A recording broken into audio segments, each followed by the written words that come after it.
Pain. Nobody likes pain. I'm going to show you what to do about pain, and this is not going to be just a few quick tips. I'm going to really deal with this so that you can learn to play guitar without having to worry about hurting all the time. Hi, I'm Tomas Michaud from Real Guitar Success. Now, I want to get this out of the way. It's almost inevitable that you're going to experience some pain when you're learning something new like guitar, or at least some level of discomfort. And first, with guitar, it usually comes with, the awkward pain in the fingers because your fingers are pressing down on the strings. Then comes the pain of usually your thumb or your wrist because you're trying to put a lot of pressure on chords or play them in a way that's not quite perfect. And then when you think you got that out of the way, bar chords. If you haven't tried those yet, often there's some thumb issues there. In any case, I'm going to talk about the pain in your left hand mostly, but a lot of this applies to any kind of pain when you're learning guitar. Now, this pain comes about for three reasons, and it could be one or all three together. I'm excluding, for right now, just getting old, which I am going to deal with closer to the end of this video because something I'm dealing with, and I'll talk about that. But the first three things to keep in mind, when you're learning something new, you're using new muscles, that's just inevitable. You're going to create some discomfort if you use it enough. The second reason for pain, which is very common, is you're over-tensing your muscles. And finally, there's some correction that needs to go on to avoid pain based on the way you're holding your hand or your wrist or all of the above. First, let me talk about the hand position itself and any correcting you might want to do there. I've made an entire video on how to hold your hand, where to put your thumb, and those kind of things. Rather than just give you a few quick tips here, I'm going to put a link to that video and you can watch it. This is the first thing to deal with, and you want to make sure that you have your hand positioned in the way in your thumb position that it's not just going to cause pain because you're doing something weird. Now, there's a lot of wiggle room there. The body can get used to things that sometimes we're actually surprise ourselves. But it's good to at least try to get it in roughly the area that makes the most sense for what you're doing. And of course, as you progress, you'll be glad you have some good habits early on. So now, assuming that you at least have some basic good position for your hand, the thing is you're still going to experience pain, both because it's new and you're probably over-tensing. When you experience pain in your hand, the first thing you want to do is resort to short practice sessions.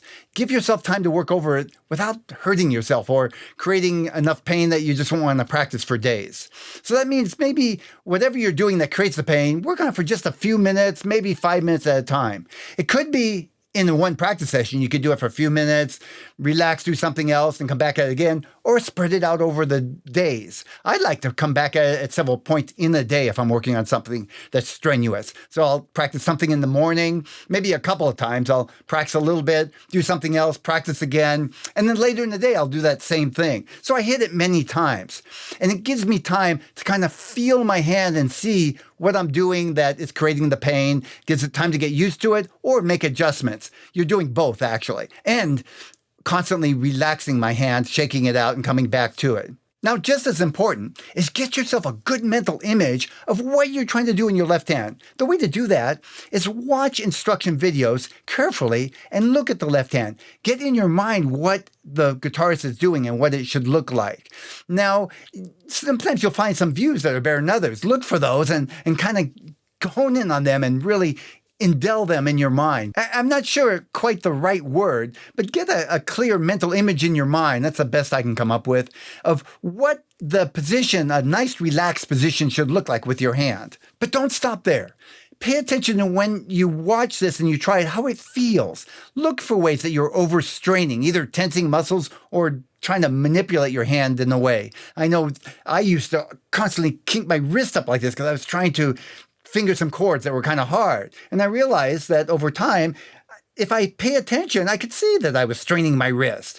I just needed to relax a little bit, adjust my angle, and, with a little bit of work, I could make the chord without making a strange angle with my wrist and overstraining. Also pay attention to how what you're doing is sounding and connect that. It's not the ultimate feedback, but it's one feedback along with how it feels and what it looks like. Keep in mind that nobody's hands are exactly the same. So you can't try to imitate by visual exactly what somebody else is doing. That's just kind of a starting place. Start paying more attention to how it feels and what sound you're creating. That feedback, adjust feedback is what's going to get you the right position for you over time. That's something that nobody really told me when I was first learning. The guys just said, do it like this, and it was up to me to figure out how to make that work. Now, the next thing, and when I say next, it's not one after the other. These are things you want to keep in mind together as you work through the pain. You want to isolate whatever is creating the pain, let's say an exercise or a song or a particular chord. Isolate it and work on that particular little thing at a time. Don't try to keep playing that chord in the context of a whole big song and expecting to work it out every time you come to the chord. It's too much. You need to isolate, work on a little at a time, pay attention to the feedback, the sound, and the feeling, then come back at it over and over. Let's say if it's a chord, check and see if you're tensing. Stop, relax, try it again. Try it again. Try it again. Then 5 minutes go by, shake it out, relax, come back at again a little bit later, either 10, 15 minutes later or later in the day or the next day. Now, ultimately, I want you to listen to your body. You need your body, and the feedback is there for a reason. You don't want to override the feedback and just try to muscle through it. I've been guilty of that. I know the consequences, and it'll put you out of commission sometimes for days or maybe even longer. Don't do that.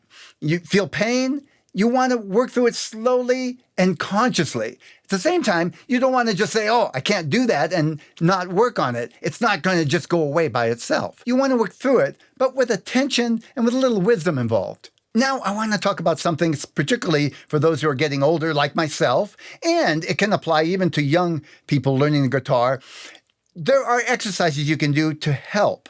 When you're getting older, even when you're doing things right, you get tired, your muscles get tired faster, and you want to be a little more proactive. When you're younger and learning, do a little bit of stretching and proactivity early on will save you a lot of trouble later. So what I'm talking about is stretching when you practice. I have a couple exercises that I always do. One of them is steeple my hands and then stretch the fingers. I can feel the stretch here in the muscles. I just do this for 20, 30 seconds at a time. That's enough to help relax the muscle right there so I don't experience as much pain. It works. I just do a little every session. The other thing is for thumb. Try this exercise where I let my thumb hang down, grab the thumb and the wrist, and gently pull. Not so much that I'm really creating a lot of pain, but I'm stretching it. And I'll do that several times on each side. Maybe hold it for 5 seconds or so, then I'll go back and forth. Now I keep doing this a little at a time. I have many more stretching exercises, and I'll also put a link to a video I made on stretching exercises. I recommend a warm-up routine, especially if you're going to practice for 20, 30 minutes at a time. Do the warm-up routine with a few stretchings each time. But these will give you kind of that 80-20. You'll get a lot of bang for buck with just these 2 stretches if you do them consistently. So thanks for joining me in this video. I hope I provided some help for you. And ultimately, I want you to be able to play guitar pain-free and be able to share your music with joy to other people in your life. Please leave me a comment. I'd love to hear from you. And I look forward to seeing you again in the next video.